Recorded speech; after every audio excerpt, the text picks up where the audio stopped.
Good evening and welcome to the Science Dreams channel.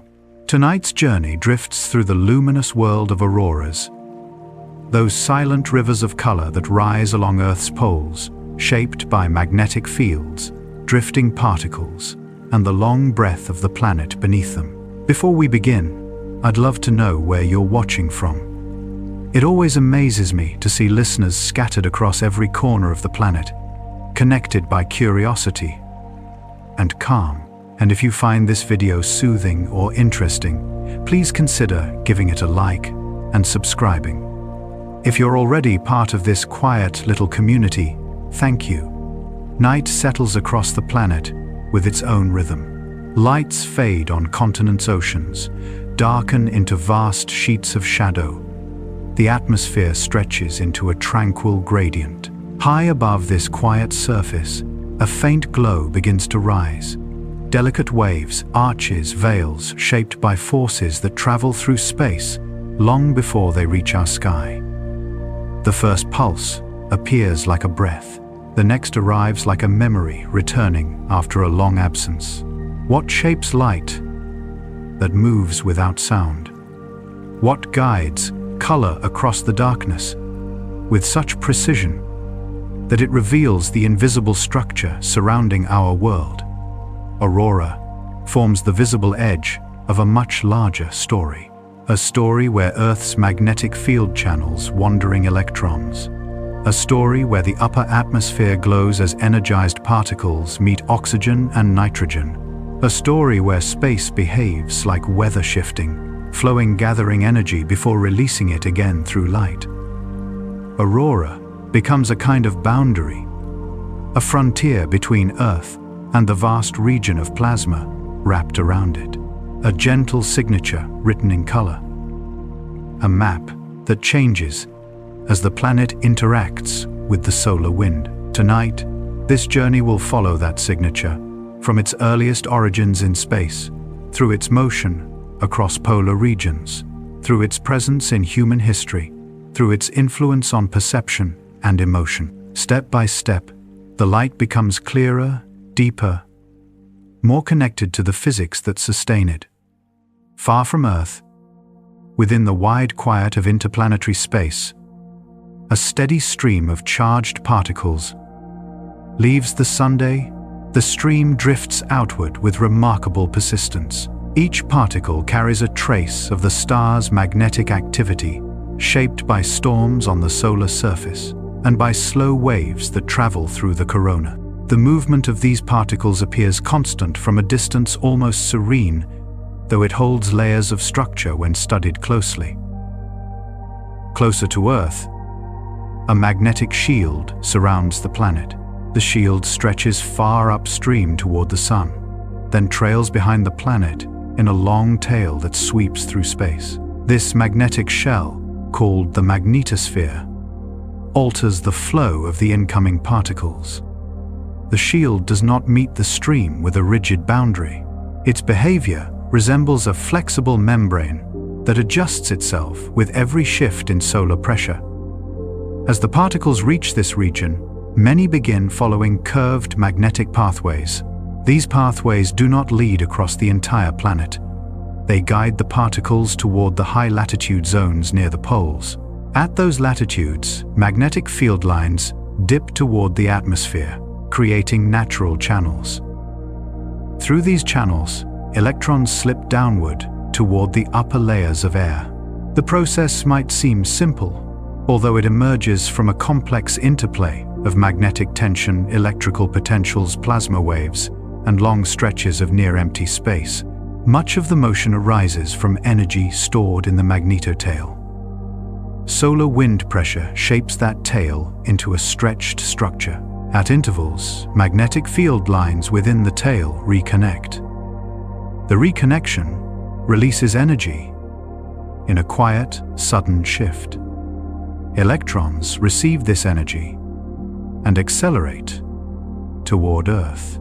A notable detail often surprises first-time learners. Many electrons that create auroral light originate within Earth's own magnetosphere. The solar wind sets the conditions, yet the particles responsible for the glow often drift inside this region, long before their journey downward. The magnetosphere acts as both reservoir and guide, shaping each stage of the descent. As electrons move along magnetic field lines, the journey remains silent. No turbulence disturbs the path, no sound waves carry through the near vacuum. The electrons glide through space with an even steady presence. Their arrival in the upper atmosphere marks the beginning of a new chapter in the interaction. Here, air grows thin. Only a small number of oxygen and nitrogen molecules hover in each cubic centimeter, scattered like distant lanterns, waiting for a spark. When electrons reach this level, they meet these molecules with just enough energy to excite them. That excitation leads to light. Every glow that appears high in the sky originates from such interactions. The colors depend on the type of molecule, the altitude of the collision, the density of the surrounding air, and the energy carried by the incoming electrons. The electrons arrive in patterns shaped by the magnetosphere above. Plasma waves ripple through the tail and through the dayside boundary, stirring these particles into structured flows. When waves form consistent patterns, the resulting aurora stretches across the sky as long, smooth arcs. When the waves become irregular, the aurora appears fragmented or pulsating. Each shape traces the invisible processes unfolding far above the atmosphere. From the ground, an observer sees a gentle motion. Curtains drift, ribbons fold and unfold, arcs sweep across the sky with quiet precision. This motion often feels fluid, almost organic. Each shift reflects a change in the magnetosphere. Every faint shimmer reveals a small detail of the larger structure that surrounds Earth. Inside the magnetosphere, energy never remains static. The system responds to every variation in the solar wind. A slight increase in particle density, a minor rotation in the interplanetary magnetic field, a shift in solar wind speed, each factor reshapes the distribution of energy. The aurora mirrors those changes with subtle variations in brightness, position, altitude, and motion. These physical relationships create a unique quality. Auroral light is not a surface phenomenon. It is a visual expression of the entire near-Earth environment. The sky displays the architecture of the space surrounding the planet, projected in color and motion. Observing an aurora becomes an act of watching the intersection of solar physics, geomagnetism, and atmospheric chemistry. The electrons do not descend all at once. Some flow continuously, forming faint glows that persist even during quiet solar conditions. Others arrive in short bursts following reconnection events. These bursts create dynamic arcs that ripple across the night. The bursts travel from one region of the sky to another, tracing magnetic boundaries and electric currents. From a distance, the process looks effortless. From a scientific viewpoint, each stage reveals a chain of interactions spanning millions of kilometers. The solar wind leaves the sun, moves through interplanetary space, reaches the magnetosphere, distorts its structure, transfers energy, accelerates electrons, guides them along magnetic field lines, then hands them to the atmosphere, where the glow appears. The aurora is the final step in a long, uninterrupted journey. As the glow begins to form, the viewer witnesses only the last fraction of the process, yet that fraction conveys the essence of the entire system. The light serves as a visible signature of energy in motion. It reflects a persistent relationship between the Earth and its star. It reveals how space weather shapes the quiet hours of the night. In this way, the aurora becomes a point of connection between regions that would otherwise remain abstract. Plasma magnetic fields, electrical potentials, radiation belts, solar wind, all these elements express themselves through a single field of light. The sky records the events of the magnetosphere with gentle clarity. The electrons drift into the upper atmosphere, with a steady calm carrying the energy gathered from distant regions of Earth's magnetic field. Each one follows a pathway shaped with precision. Each one arrives in a layer of air thin enough for even the smallest interaction to matter. The space here is open, cool, and spacious. Oxygen and nitrogen linger far apart, waiting for the smallest touch. There is no rush in this place, no crowding. Only slow encounters. When an electron meets an oxygen atom, at roughly 100 kilometers, the atom receives a small rise in energy. The rise does not last long. Oxygen releases that energy quickly as a green glow. The glow forms near the middle of the auroral region, wrapping the sky in a soft arch that feels steady, even when the light shifts across the horizon. The human eye responds strongly to this wavelength. Green settles naturally into the range of night vision, creating a sense of clarity even in darkness. Higher in the atmosphere, where collisions grow rare, the same oxygen holds its energy much longer. More than a minute may pass before it releases a deep red photon. The release drifts from the atom with a slow patience, almost as if the air itself breathes the color forward. This red emission forms a wide, quiet band above the brighter greens. To a human observer, the band may appear faint or even invisible until the night grows fully dark. Cameras reveal it with ease, yet the eye requires a long moment of adjustment. The red light, once visible, feels less like a flash and more like an unbroken presence. Nitrogen adds its own tones. Molecular nitrogen produces blue and violet edges, framing the lower portions of the display. The colors shift quickly when the incoming electrons deliver extra energy. The transitions inside nitrogen differ from those inside oxygen. As a result, the glow arises from a different mechanism, creating slender lines that appear near the base of the auroral curtains. These lines fade swiftly, then return in small pulses, shaped by waves traveling through the magnetosphere. Each molecule responds in a way that reflects its structure. The atmosphere becomes a canvas for these responses, forming patterns that reveal the makeup of the air itself. Altitude separates the emissions into distinct zones. Energy determines the width of the glow. Density shapes the brightness. The result is an intricate layering of color that reflects the conditions of each moment. The behavior of the air at these heights adds another layer of variation. Collisions between particles become more frequent at lower altitudes. These collisions interrupt the slow red emissions from oxygen, which explains why the red band appears only in the highest regions of the display. The green band thrives in areas where collisions occur more regularly, producing the familiar shifting sheets that sweep through the night. Even subtle changes in air density reshape the light. When the upper atmosphere warms during strong geomagnetic activity, it expands outward. That expansion alters the altitude of each emission layer. A green arc may appear slightly higher. A red glow may stretch farther. These shifts seem gentle from the ground, yet they reveal the way the entire upper atmosphere stretches and settles in response to the flow of energy from space. This interplay between electron energy, molecular identity, and atmospheric structure gives the aurora its variation. No two displays match perfectly. One night brings thin curtains that drift with steady movement. Another creates broad sheets that ripple toward the zenith. Sometimes the red band remains faint.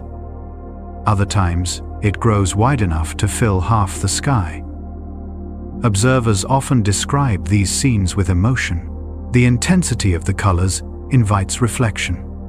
The shapes create a sense of height and space, yet the underlying processes remain consistent electrons transferring energy to a thin layer of atmosphere molecules, releasing that energy as light, subtle conditions, shaping the final result. The visual complexity arises from simple physical rules that repeat with remarkable reliability. Over time, researchers have learned to read the colors as indicators. The brightness of the green line reflects the strength of the incoming electrons. The presence of red light signals higher altitude interactions. Nitrogen emissions reveal where the electrons carry enough energy to penetrate into denser air. Through these cues, the aurora becomes an active map. Each hue points to a specific layer. Each glow traces a specific process. From space, astronauts witness these colors from a new perspective. The green arc forms a thin ring around the planet, curving along the limb like a soft outline. The red layers rise above it, stretching farther into space than most viewers expect. The colors appear more intense from orbit, due to the low scattering of light. The curvature of Earth adds a sense of scale impossible to experience from the ground. With every passing minute, the colors drift through subtle shifts. The electrons continue to arrive. The atmosphere continues to release their energy. The pattern changes only when the magnetosphere reshapes the flow. A shift in the distant tail creates a ripple through the system. A ripple adjusts the electron pathways. The pathways alter the glow. The sky responds with a new gradient or a new arrangement of lines. As the colors evolve, a different kind of detail begins to emerge. Structure becomes more noticeable.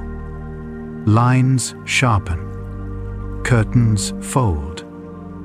Patterns of motion start to reveal the presence of waves and currents that move through the magnetosphere. These motions form the shapes that define the next stage of the auroral story shapes, created not only by light, although by the shifting architecture of plasma high above Earth. High above the colorful layers described earlier, the magnetosphere stretches like a vast, quiet ocean of charged particles. Within that ocean, waves drift through plasma with slow certainty. Each wave alters trajectories, redistributes energy, shapes the arrival of electrons. These subtle motions create the structures that observers recognize as curtains, arcs, rays, or fleeting pulses. The most common form appears as a long, luminous arc rising from one end of the horizon to the other. That line feels steady from the ground, though its stability comes from a delicate balance between currents flowing downward near the poles. These currents, known in research circles as Birkeland currents, carry streams of electrons along magnetic field paths. They guide the light into long ribbons that hover parallel to the lines of force surrounding Earth. Curtains appear when electrons descend in narrow sheets rather than broad bands. Those sheets ripple in slow cycles, created by plasma waves traveling along the field lines. When the waves strengthen, the curtain bends. When the waves weaken, the curtain straightens. The motion unfolds without rush, giving each structure the appearance of gentle breathing. Some curtains rise high toward the zenith, while others drift low across the horizon, with a motion that resembles flowing fabric. Thin rays form under more focused conditions. Rays appear when electrons follow sharply defined channels. These channels originate in regions where the magnetic field narrows or intensifies. The result is a vertical streak of light, often slender, steady, or faintly trembling. Multiple rays may gather side by side, giving the sky a comb-like texture. The arrangement reveals the geometry of the magnetic field above, tracing each subtle fold in the invisible structure. During geomagnetic activity, a rare formation appears near the top of the display. Researchers call this shape a corona. When viewed from directly beneath, the rays converge toward a single point above the observer, creating the illusion of light pouring outward from a distant source. The effect lasts only a short moment. It requires perfect alignment between the viewer, the magnetic field, the direction of the electron flow. The structure resembles a burst of motion though it forms through geometry rather than sudden force. Diffuse aurora presents a different story. It covers wide areas with soft brightness, lacking sharp boundaries or defined edges. The glow emerges from electrons scattered by Whistler-mode waves, a type of wave that moves through the magnetosphere with a whistling frequency when heard through radio instruments. These waves spread electrons across large regions of the upper atmosphere. The result is a faint haze that fills the sky during quiet hours. Many observers overlook it, seeing only the brighter discrete forms. Researchers value this glow for the information it reveals about conditions farther out in the magnetosphere. Another formation traces pulses across the sky in slow intervals. This is the pulsating aurora. Large patches of light fade, fade again, in a rhythm shaped by interactions between electrons and chorus waves. Each pulse arises from a change in the pitch angle scattering of electrons.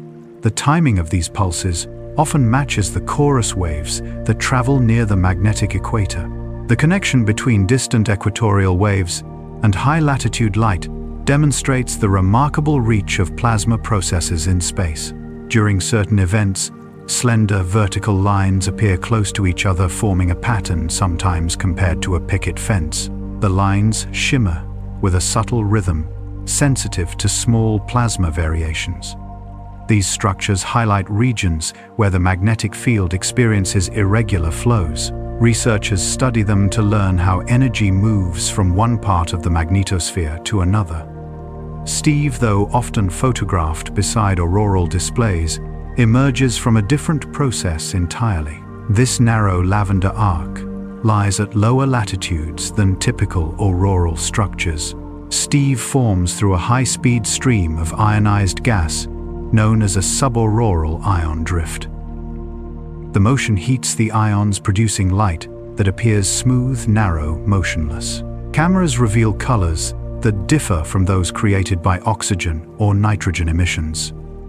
Steve runs silently across the sky as a reminder that Earth's upper atmosphere hosts multiple pathways for energy release. Viewed from above, satellites observe these structures with a clarity rarely possible from the surface. THEMIS-MS, as well as other missions, map the flows of charged particles, revealing how arcs align with field lines, how rays reflect sharper gradients, how diffuse regions appear during quiet solar conditions. These observations confirm that every structure corresponds to a physical process high above the atmosphere. No motion appears by chance. Each form serves as a trace of energy moving from the magnetosphere toward the Earth. Observers on the ground experience only the visible tip of this larger system. Curtains fold while electrons drift along pathways shaped by field lines. Arcs expand across the horizon while plasma waves roll through the tail. Rays brighten while magnetic tension shifts in distant regions. The sky serves as a projection screen, illuminated by the movement of particles across vast distances. Understanding these forms reveals more than the beauty of the display. It reveals how Earth interacts with the solar wind, how currents in space adapt to new conditions, how the planet maintains a magnetic architecture that holds a record of each shift. These shapes draw the mind upward through the atmosphere toward the larger structure that envelops the entire planet. While the colors described earlier speak through molecular transitions, the shapes described here speak through motion. Light becomes a record of movement. Curtains sway with the waves that guide them.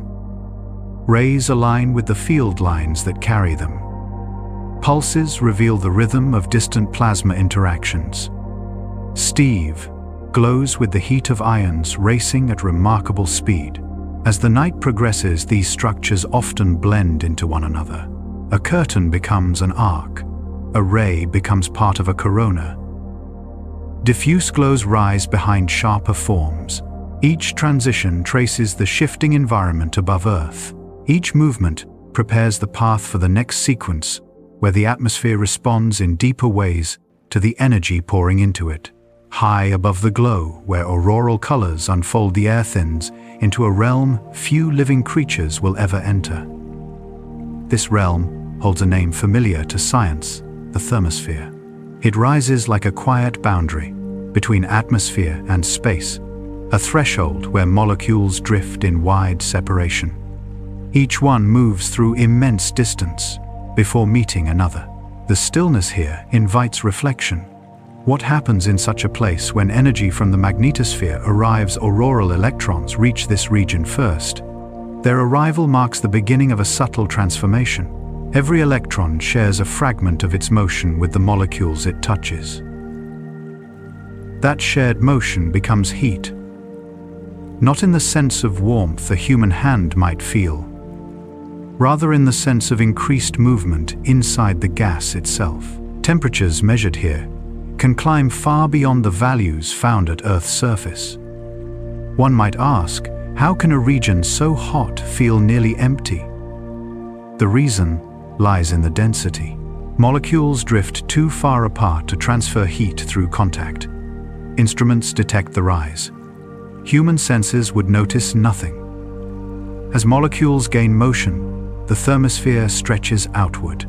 This expansion resembles a long, slow lift, as though the atmosphere extends a quiet response to the energy passing through it. The rising boundary alters conditions for anything moving in low orbit.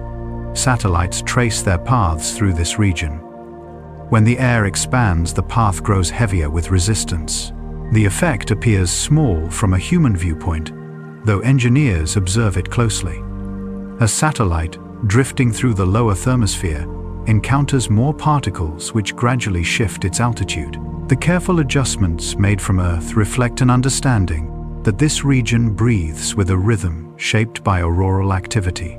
The International Space Station travels through the lower portion of this domain. During strong geomagnetic events, the station senses increased drag. Adjustments are made gentle in scale, yet essential for long-term stability. These shifts raise an interesting thought. How many travelers realize that their path through space responds directly to processes unfolding hundreds of kilometers above the auroral display? Below the thermosphere lies the mesosphere, where electrons influence atmospheric chemistry. Energy deposition here produces nitrogen oxides, commonly called NOx. These compounds engage in reactions that reduce ozone within this high-altitude band. The effect remains temporary. Ozone levels return to earlier values after several weeks. Why does the recovery happen quickly? The mesosphere holds circulation patterns that redistribute these compounds, enabling a natural restoration. The protective ozone layer near 30 kilometers stays undisturbed. This distinction matters, revealing how targeted the influence of auroral energy actually is. Energy entering the atmosphere also triggers waves, not waves on a surface, rather waves within the air itself. Gravity waves arise when disturbed regions attempt to regain balance. These waves drift downward, carrying small variations through layers far below the auroral glow. Their presence raises questions about interconnectedness. How deeply does a process in near-Earth space influence the atmosphere nearer the ground? Measurements show that gravity waves contribute to mixing, shaping circulation across the mesosphere. Though no eye observes these waves directly, their signature appears within instruments that sense delicate motions in temperature and density. The thermosphere releases the energy it absorbs through emission. Oxygen atoms in this region radiate infrared light. That radiation cools the gas, gradually returning the atmosphere toward earlier conditions. This cooling process continues long after the aurora fades from human sight. The region balances itself through cycles of expansion, radiation, contraction. What emerges from this balance is a picture of an atmosphere that responds with poise rather than violence. From the vantage of space, the thermosphere reveals faint glows, invisible to ground observers. Ultraviolet emissions form thin arcs. Infrared emissions flow across large regions.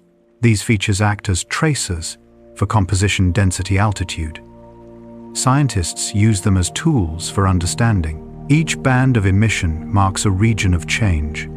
Each change reflects energy moving between Earth and space. Auroral activity viewed through this wider lens becomes more than a light show.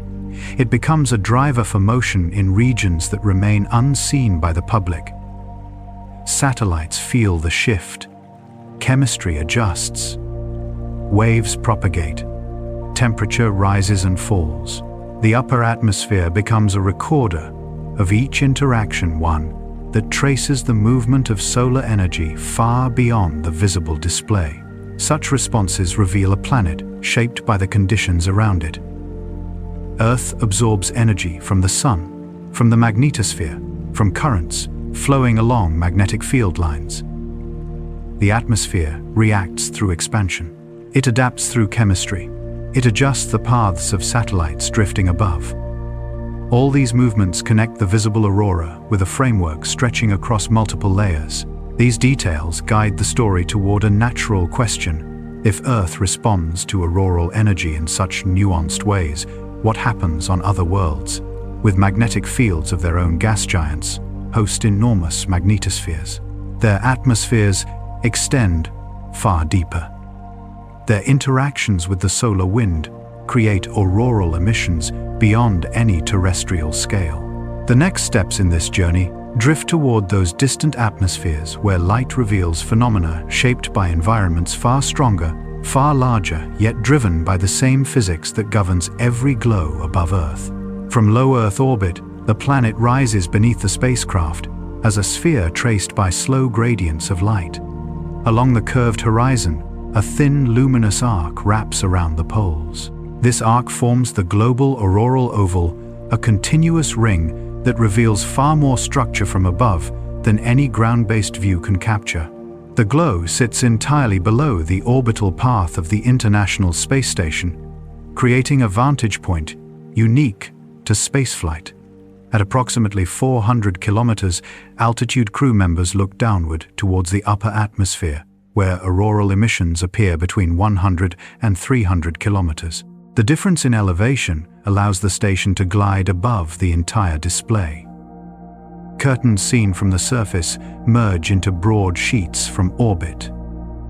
Individual rays rise vertically, like thin pillars. Each pillar aligns with a magnetic field line, turning the aurora into a three-dimensional map of Earth's magnetic architecture. From this perspective, the oval's geometry becomes unmistakable. Its shape follows the region where particles precipitate along field lines into the atmosphere. The oval extends across thousands of kilometers, shifting position with changes in solar wind pressure. Compression of the magnetosphere pushes the oval toward lower latitudes. Relaxation moves it poleward. These movements form patterns visible with striking clarity from orbit. Astronauts describe the glow as a thin membrane of color that outlines Earth's boundary with space. A green band emerges, first linked to oxygen, at 557.7 nanometers. A red layer appears above, produced by high-altitude oxygen at 630 nanometers, with its long radiative lifetime.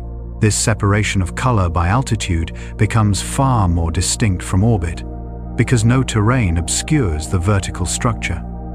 The result resembles a cross-section of the atmosphere revealed by natural emission. Observations from the station provide qualitative detail, although the deeper physics of auroral formation relies on dedicated satellite missions. Themis, the time history of events and macroscale interactions during Substorm's mission, tracks the buildup and release of energy in the magnetotail. Data from its 5 spacecraft confirmed magnetic reconnection as the trigger for explosive expansions of the aurora, known as substorms. This confirmation resolved a decades-long question regarding the source of sudden auroral brightening. MMS, the magnetospheric multiscale mission, approaches the same system with extreme precision. 4 spacecraft fly in a tight formation, measuring electric fields, magnetic fields, plasma density, and particle distributions within very small volumes of space. The mission captures the moment electrons undergo acceleration along magnetic field lines. These measurements explain why certain auroral rays appear brighter or narrower when viewed from the station. They reflect real variations in electron precipitation driven by micro-scale reconnection processes. Together, ISS imagery, THEMIS data, and MMS measurements form a coherent picture of auroral dynamics. Each dataset highlights a different part of the chain: the shape of the light, the release of magnetic energy in the tail, the acceleration of particles through field-aligned pathways. Combined, they show the aurora not as a simple glow, but as the visible endpoint of a vast electrodynamic system. This system forms the foundation of modern space weather research. The aurora responds quickly to changes in the solar wind, making it a real-time indicator of magnetospheric conditions. Variations in brightness reveal changes in precipitation energy. Shifts in the oval locate pressure changes in the magnetosphere. Structure within the arcs, rays, folds, patches indicates the presence of plasma waves. Observers treat the aurora as a natural diagnostic tool that helps predict communication disturbances, GPS accuracy variations, and shifts in satellite drag. From orbit, the connection between aurora and space weather becomes intuitive. The ring displays the footprint of magnetospheric currents that couple the solar wind to Earth. The oval behaves like a dynamic contour map, revealing where energy flows into the atmosphere. When the glow intensifies, magnetospheric currents strengthen. When the glow dims, the system enters a quieter state. The station passes through these patterns several times per day, allowing crew members to watch space weather unfold as a moving structure rather than a static event. A small cultural dimension emerges in these observations. Astronauts often describe the auroral oval as a living boundary. For them, the glow represents more than a visual effect. It signals that Earth interacts continuously with the environment beyond its atmosphere. Many describe a sense of scale that becomes apparent only from orbit, a realization that the planet carries a magnetic shell shaped by forces that extend far into space. Seen this way, the aurora becomes a boundary marker for Earth's relationship with the Sunday. It outlines the region where charged particles enter the atmosphere. It traces the shape of the magnetosphere projected onto the air. It shifts in response to upstream pressure from the solar wind. The glow acts as a guided introduction to the physics shaping the near-Earth environment. This orbital view also prepares the narrative for a natural next step. If auroras on Earth reveal so much structure, what happens on worlds with far stronger magnetic fields? How do Jupiter or Saturn channel energy through their atmospheres? What do these displays reveal about plasma environments across the solar system? The transition from Earth's aurora to the auroras of other planets follows directly from the knowledge gained in orbit. Beyond Earth's orbit, magnetic worlds drift through the solar wind with fields far larger than Earth's own. Each field creates channels for charged particles. Each channel guides those particles toward atmospheric regions where light appears.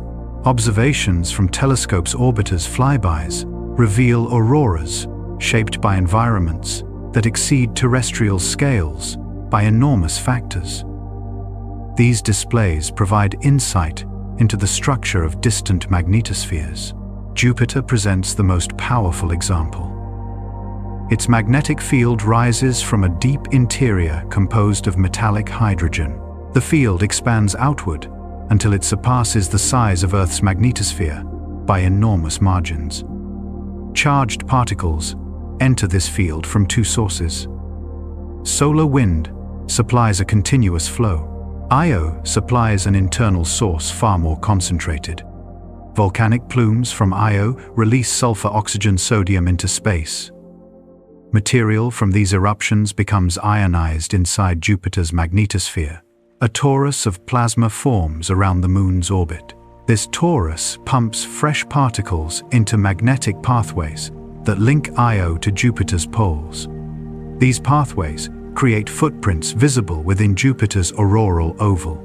Each footprint marks the magnetic connection between Jupiter and a given moon. Io's footprint appears brightest due to its high volcanic output.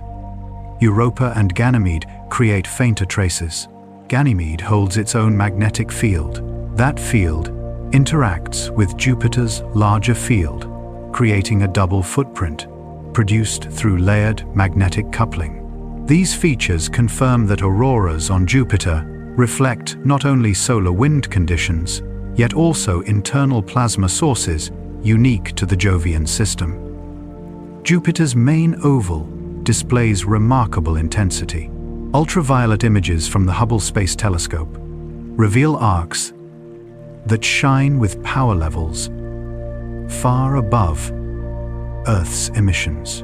Infrared observations detect heating in Jupiter's upper atmosphere, linked to auroral processes. The heating extends across wide regions near the poles. Spacecraft such as Juno measure currents flowing along magnetic field lines.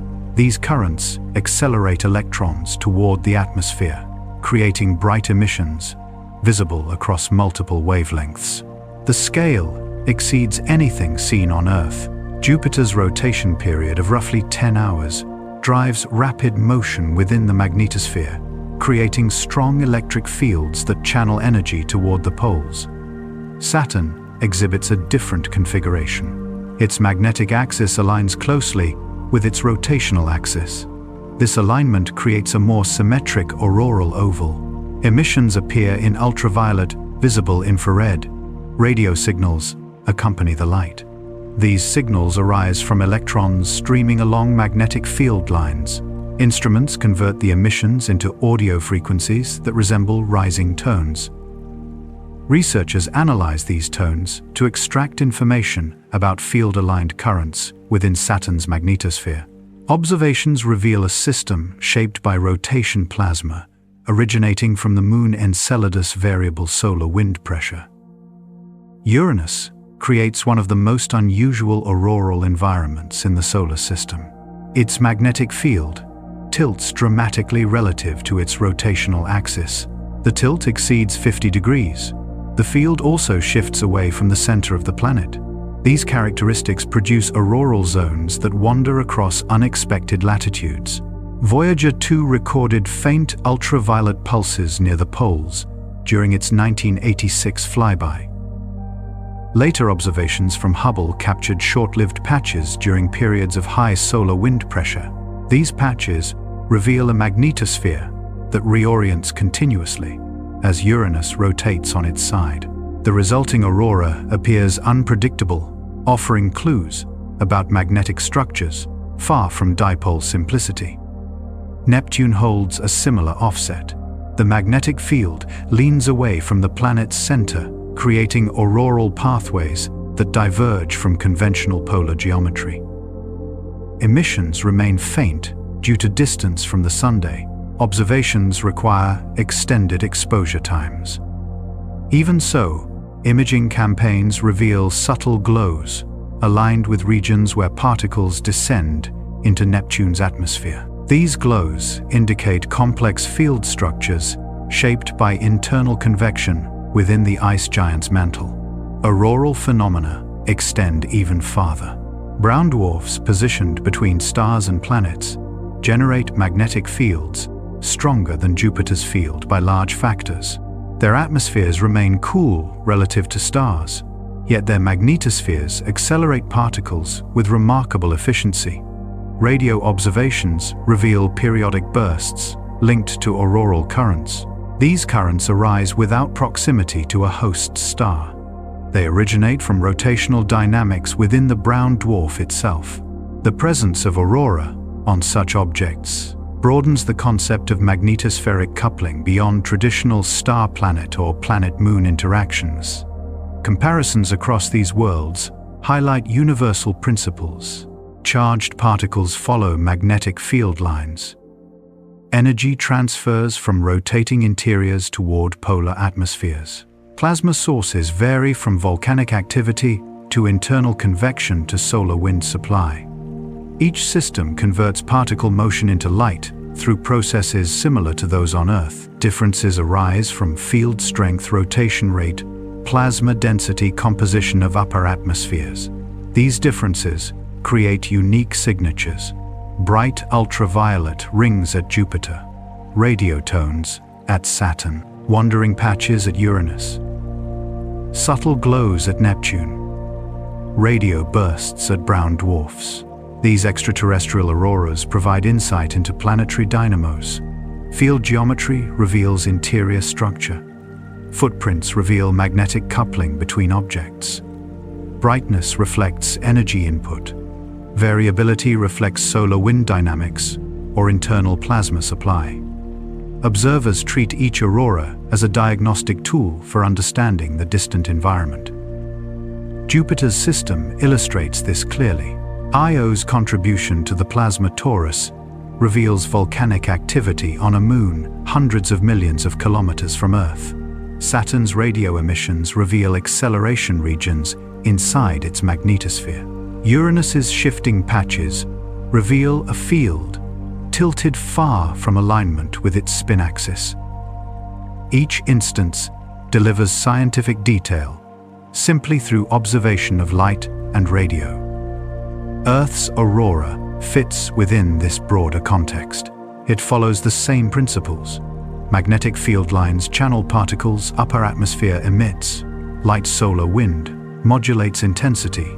The terrestrial auroral oval appears modest in comparison yet remains essential for understanding particle motion near Earth. Studying other worlds highlights strengths and limitations of Earth's magnetosphere. The comparison also reveals how unusual the alignment of Earth's magnetic field truly is given the extreme offsets observed on Uranus and Neptune. Beyond Earth's orbit, magnetic worlds drift through the solar wind with fields far larger than Earth's own. Each field creates channels for charged particles. Each channel guides those particles toward atmospheric regions where light appears. Observations from telescopes' orbiters' flybys reveal auroras shaped by environments that exceed terrestrial scales by enormous factors.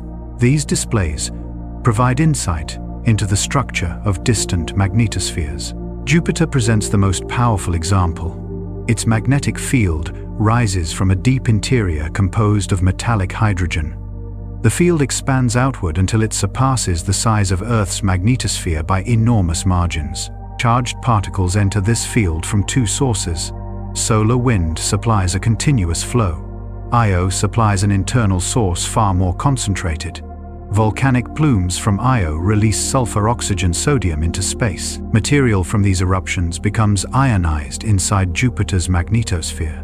A torus of plasma forms around the Moon's orbit. This torus pumps fresh particles into magnetic pathways that link Io to Jupiter's poles. These pathways create footprints visible within Jupiter's auroral oval. Each footprint marks the magnetic connection between Jupiter and a given moon. Io's footprint appears brightest due to its high volcanic output. Europa and Ganymede create fainter traces. Ganymede holds its own magnetic field. That field interacts with Jupiter's larger field, creating a double footprint produced through layered magnetic coupling. These features confirm that auroras on Jupiter reflect not only solar wind conditions, yet also internal plasma sources unique to the Jovian system. Jupiter's main oval displays remarkable intensity. Ultraviolet images from the Hubble Space Telescope reveal arcs that shine with power levels far above Earth's emissions. Infrared observations detect heating in Jupiter's upper atmosphere linked to auroral processes. The heating extends across wide regions near the poles. Spacecraft, such as Juno, measure currents flowing along magnetic field lines.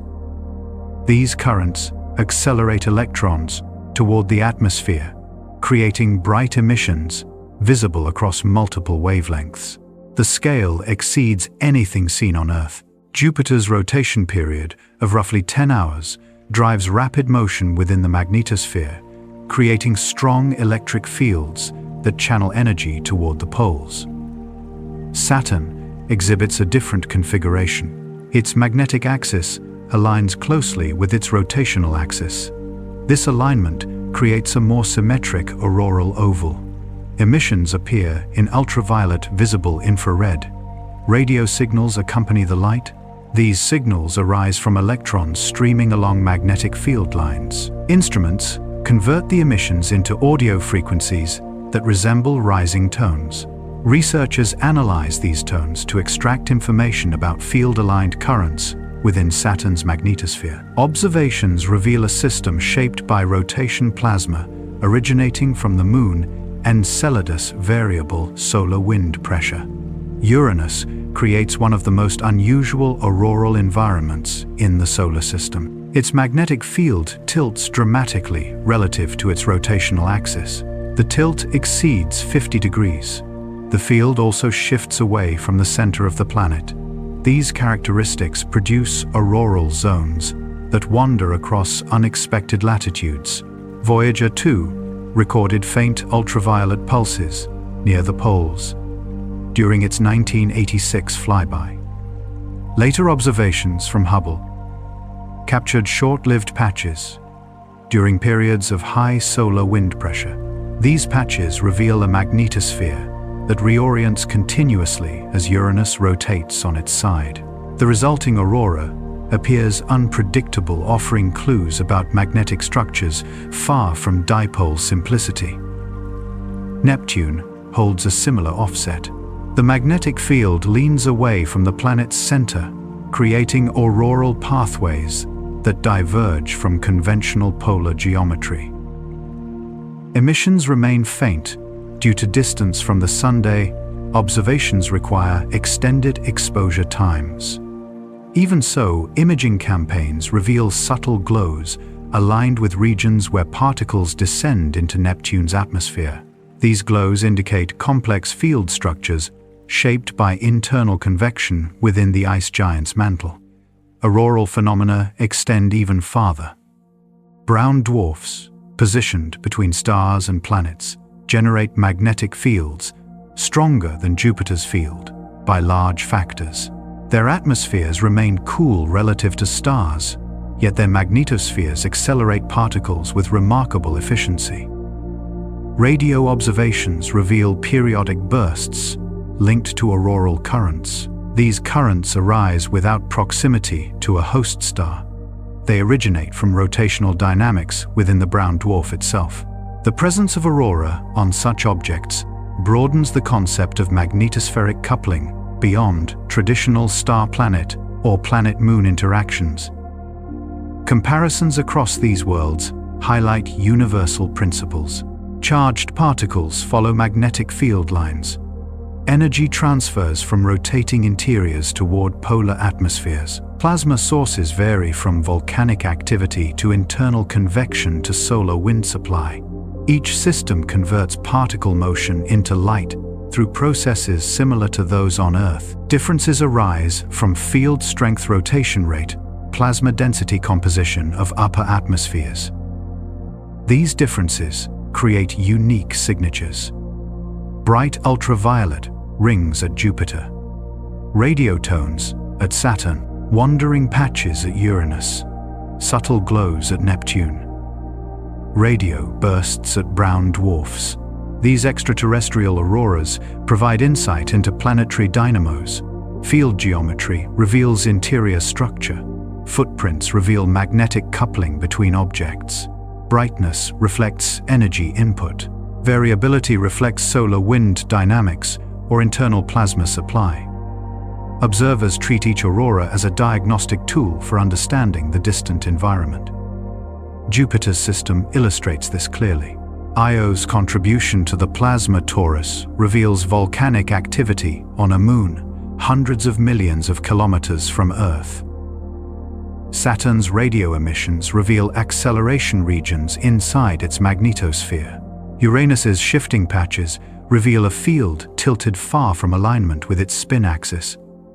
Each instance delivers scientific detail simply through observation of light and radio. Earth's aurora fits within this broader context. It follows the same principles. Magnetic field lines channel particles, upper atmosphere, emits light. Solar wind modulates intensity. The terrestrial auroral oval appears modest in comparison yet remains essential for understanding particle motion near Earth. Studying other worlds highlights strengths and limitations of Earth's magnetosphere. The comparison also reveals how unusual the alignment of Earth's magnetic field truly is, given the extreme offsets observed on Uranus and Neptune. Knowledge gained from these distant auroras prepares the way for a shift toward human experience. Communities living near Earth's polar regions observe auroral variations across generations. Their records provide complementary insight into natural cycles. Their experiences form a bridge between physical science and human presence under polar skies. Human perception carries sensitivities shaped through long evolutionary timescales. When auroral light appears in the night sky, these sensitivities respond with a combination of visual processing, emotional resonance, cognitive interpretation. The result often becomes a quiet sense of awe. Researchers studying human perception have identified several mechanisms that explain this reaction without relying on mythic reasoning or romantic imagery. A primary factor lies in visual sensitivity to color. The human eye contains photoreceptors known as cones and rods. Rods dominate under low light conditions. Rods remain highly responsive to wavelengths near the green portion of the spectrum. The most common auroral emission, linked to oxygen near 557.7 nanometers, falls within this region. This coincidence enhances visibility during dark nights. The retina receives the green emission with unusual clarity, creating sharp contrast against the surrounding sky. Other auroral colors require higher light levels. Green becomes dominant, not through abundance alone, rather through alignment with the eye's spectral response curve. Motion contributes to the psychological effect. Auroral structures drift through large arcs with very low spatial frequency. Such motion sits within a range known to activate relaxation responses. Studies on visual motion processing reveal that slow, uniform movement reduces activity within neural circuits involved in vigilance. High frequency or abrupt motion triggers the opposite response. Aurora rarely produces abrupt patterns. Rays rise gently. Curtains ripple with low amplitude. Diffuse forms expand across the horizon with steady flow. These dynamics align with patterns that reduce cognitive load. Brightness distribution also plays a role. Auroral light often forms soft gradients rather than sharp edges. Such gradients resemble natural transitions found in clouds, dusk, light, shallow fog. Visual neuroscience describes these transitions as low-contrast contours. Low-contrast contours engage the visual cortex without overstimulation. This type of stimulus supports a state of quiet attention. Combined with the slow motion described earlier, the effect promotes a sense of calm. Psychological research identifies awe as a distinct emotional state. Awe arises when perception encounters something vast, structured, unfamiliar. The aurora satisfies each condition. Its spatial scale exceeds terrestrial landmarks. Its structure reflects patterns not found in everyday life. Its origin connects to large-scale cosmic processes. Studies measuring physiological responses during awe show decreases in self-focused thought, increases in parasympathetic activity reductions in perceived stress. The aurora functions as a natural source of such stimulation. Color uniformity contributes further. Auroral light often appears as nearly monochromatic structures during quiet conditions. Monochromatic light reduces visual complexity. Many lighting designs used in relaxation environments rely on narrow spectral ranges. This principle applies naturally to aurora. When the sky fills with a single hue, neural processing shifts toward a stable state. Vigorous color mixtures require more cortical activity. A single wavelength reduces that demand. Dark environments amplify these effects. The absence of artificial light gives the brain an unobstructed field of view. Research on nocturnal environments shows that humans experience deeper states of calm when exposed to natural darkness combined with gentle illumination.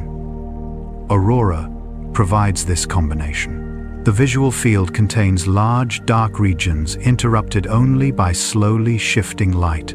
The brain receives minimal competing stimuli.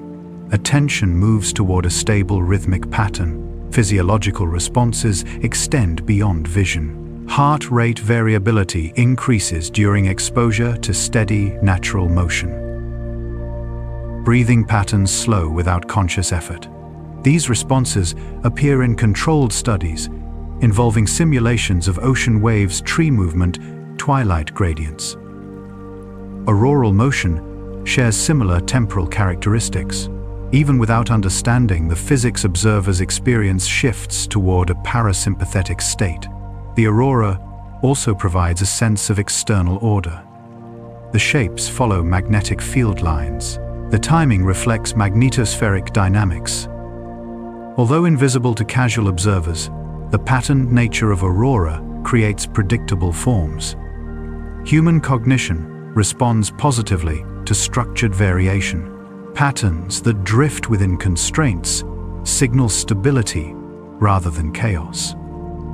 Aurora illustrates this principle through its balance of motion and form. Modern psychological studies classify aurora under a subset of cosmic scale stimuli.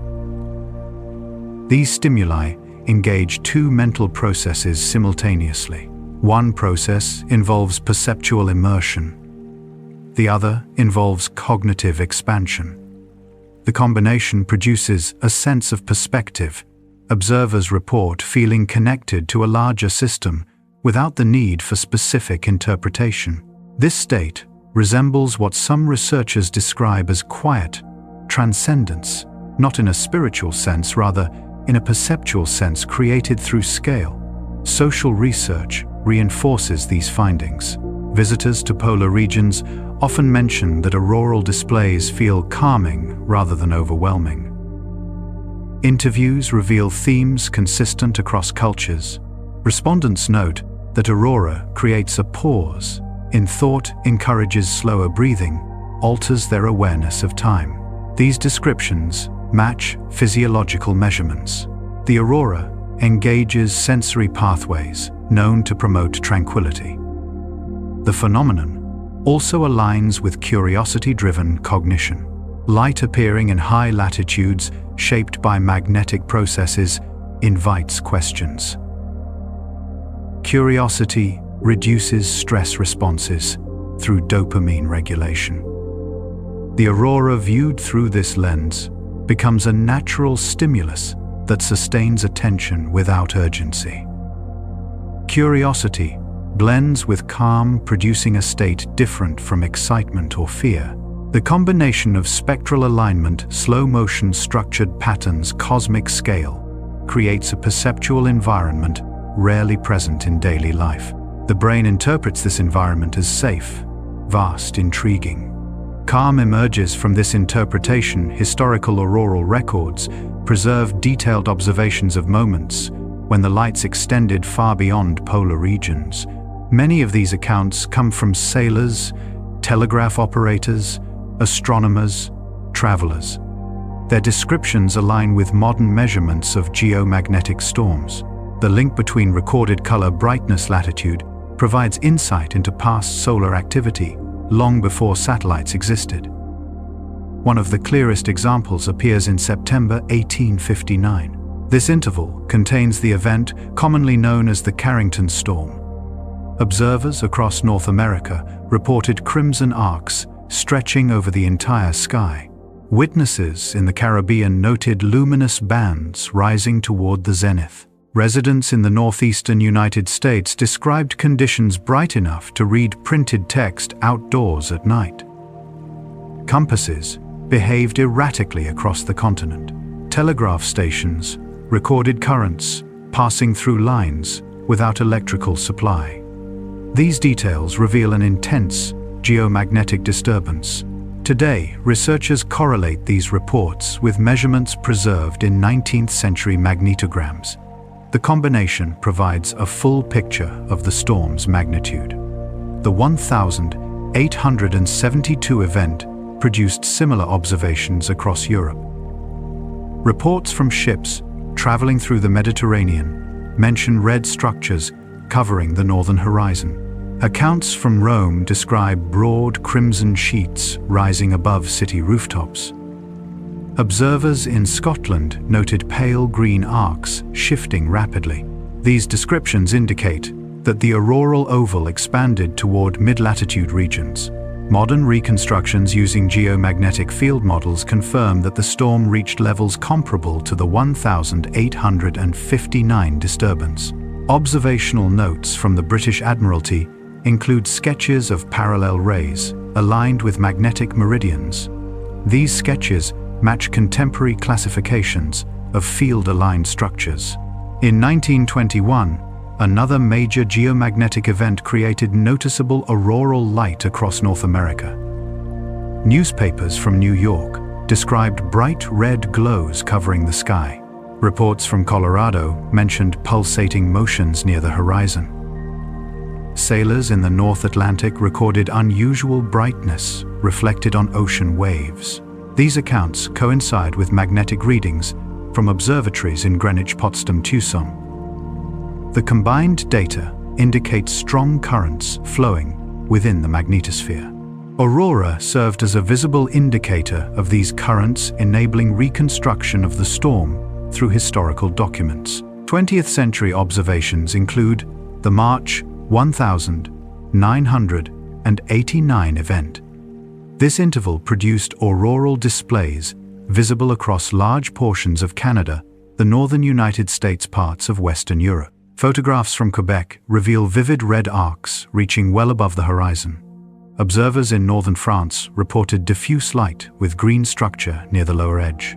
Scientific instruments recorded large shifts in magnetic field strength. High-energy particles entered the atmosphere at increased rates.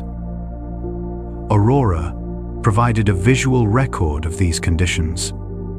These events demonstrate that Aurora functions as a natural barometer of solar activity. Before the era of satellites, human descriptions served as proxies for measuring geomagnetic storms.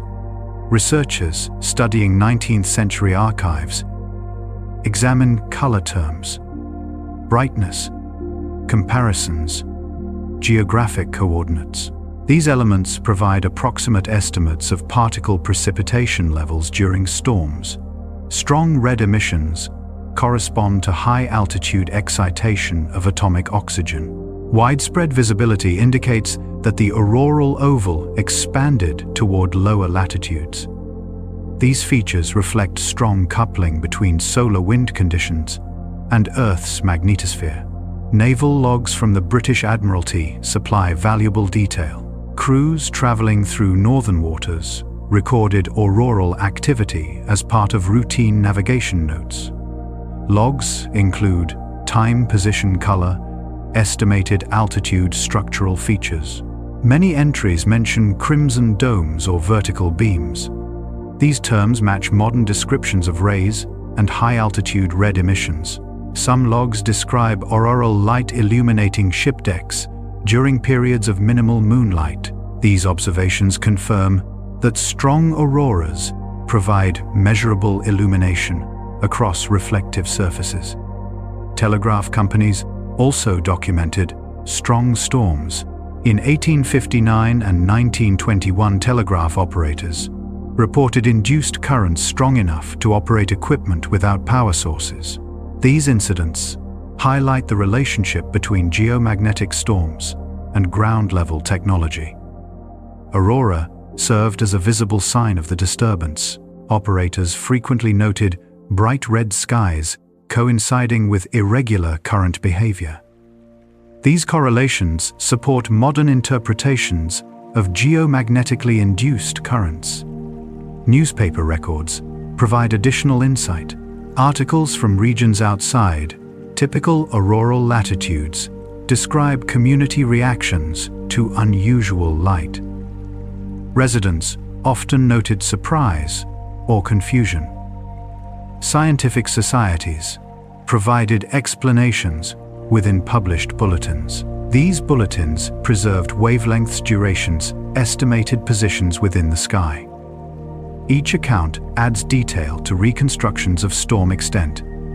Modern researchers use this information to model solar outbursts. The brightness of historical aurora reveals approximate energy levels stored within the magnetotail before release. The presence of strong auroras in historical documents also illustrates the value of long-term human observation. Prior to satellite missions, auroral visibility provided one of the most accessible indicators of solar behavior. Records extending across centuries form a dataset that complements magnetometer archives. By combining historical sketches with modern models, researchers trace fluctuations in solar cycles, identify periods of heightened activity, examine how Earth's magnetic field responded to extreme conditions. Historical auroras reveal past configurations of the oval. Bright displays observed in regions such as Rome or the Caribbean indicate that the magnetic environment at the time permitted particle precipitation farther from the poles. Now the story reaches a point of completion. Knowledge gathers into a single understanding. The aurora represents the boundary where the Earth receives the sun's energy with delicate clarity. The glow traces currents that travel through the magnetosphere. The patterns reveal states of the upper atmosphere. The timing reflects conditions far from view. Through light, the planet communicates its place within the solar environment. A sense of perspective follows from this.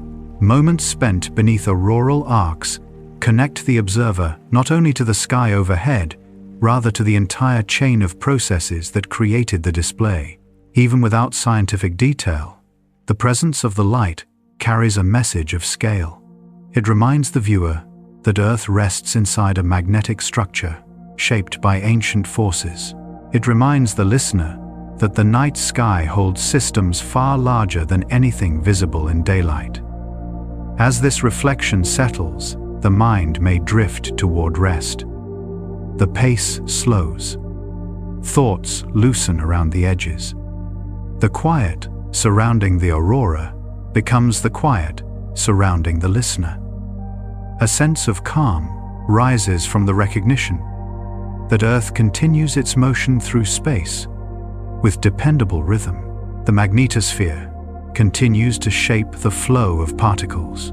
The atmosphere continues to glow where energy enters. These processes remain consistent whether the viewer watches or sleeps. Thank you for spending this time beneath the quiet boundary where Earth meets the solar wind. Sleep deeply, drift lightly, rest well.